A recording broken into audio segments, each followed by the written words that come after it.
Hello, I'm Jennifer Keller, the Programming Coordinator at the Westport Library, with poet Rick Barot. Say hi, Rick. Hi, everybody. As you know, April is National Poetry Month, and this year the library is also participating in the hashtag Shelter in Poetry campaign by bringing you new poetry collections. Rick is the author of 4 collections of poetry, including his recently published entitled The Galleons. He won multiple awards for his poetry and received fellowships from the Guggenheim Foundation, the National Endowment for the Arts, the Artist Trust of Washington, and even Stanford University. So Rick, would you share a little bit about the Galleons with us? Sure. First of all, this is what the book looks like. It was beautifully produced by Milkweed Editions, which is a press in Minneapolis. And the book for me at heart is really, it's an elegy for my grandmother who died in 2016 at 92 years old. And thinking about the long span of her life just made me think about the amount of history that she lived through, and also the larger histories that surround any given life, like hers or mine or yours. So I just started to think about issues of scale. You know, what does an individual life mean in relation to larger things like colonialism or capitalism? And so I wrote poems that were about everyday autobiographical things, but also about larger things that had to do with history. Oh, that sounds fascinating. So would you share a poem from that collection, please? Absolutely. So the title poem for the book is actually a 10 poem sequence, and the title poem is called The Galleons. So I would like to read the very first section of the book, which is The Galleons 1. And once again, this refers to my grandmother. Her name was Maria. The Galleons. Her story is a part of something larger. It is a part of history. No, her story is an illumination of history, a matchstick lit in the black seam of time. Or no, her story is separate from the whole, as distinct as each person is distinct from the stream of people that led to the one and leads past the one. Or her story is surrounded by history, the ambient spaciousness of which she is the momentary foreground. Maybe history is a net through which just about everything passes, and the pieces of her story are particles caught in the net. Or her story is a contradiction, something ordinary that has no part in history at all. If history is about what is included, what is made important. History is the galleon in the middle of the Pacific Ocean, in the middle of the 16th century, swaying like a drunk who will take 6 months to finally reach his house. She is on another ship, centuries later, on a journey eastward that will take weeks across the same ocean. The war is over, though her husband is still in his officer's uniform, small but confident among the tall white officers. Her hair is marcelled like a movie star's waves, though she has been too sick with the water's motion to know that anyone sees her. Her daughter is 2 years old, the blur of need at the center of each day's incessant rocking. Here's a ship, an ocean. Here is a figure, her story a few words in the blue void. Ooh, thank you. That was beautiful. You're welcome. Whew. Well, I did that. Whew. Okay.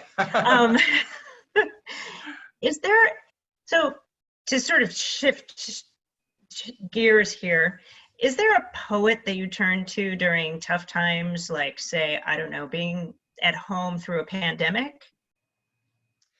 There have been a lot of poets who I have been revisiting during my time at home. I've been at home for over 5 weeks now because here in Washington State, we had a longer quarantine period than most other places. So I've been revisiting some very foundational poets to me, like Elizabeth Bishop and Robert Frost and Seamus Heaney. And one of the poets who I've also been revisiting very deeply is Connecticut's own Wallace Stevens, who is a very important poet to me. And so I've been reading quite a bit of Wallace Stevens in the last few weeks. Well, maybe I should start reading Wallace Stevens now.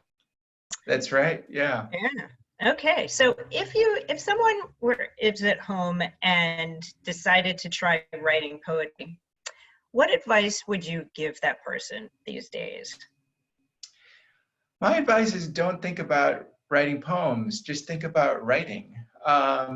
If you keep a journal or if you have a file on your computer, just put down words, put down images, put down feelings, put down thoughts. Don't necessarily put a category on it or even a genre. Just think of it as, you interacting with language to put onto, into a concrete or tangible form, what you're experiencing. Starting in about mid-March myself, so this is my iPhone, and for those of you who have iPhones, there's a Notes app feature on the iPhone. And starting around mid-March, I started using the Notes app to write these little prose poems, just as a way of sort of like, almost like therapy. I was using the writing as a way of dealing with some of the anxiety that I was feeling. So at this point, I have more than 30 of these little prose poems that I've written on my Notes app. So that was my way of writing through some of the things that I was experiencing. I didn't think of them as poems because, the Notes app is where I keep my shopping list. So it had that kind of utility. And at a certain point, I did realize that I was writing real poems, but I didn't want to put that pressure on myself. So just write. That's the advice that I have. So would you share any of those little poems that you've been writing? Sure. I mean, I have a couple of them that I can read. The formal element that I gave myself to use for the prose poems is that every poem starts with the same phrase. And the phrase is during the pandemic. And so I'll read a couple of these little prose poems.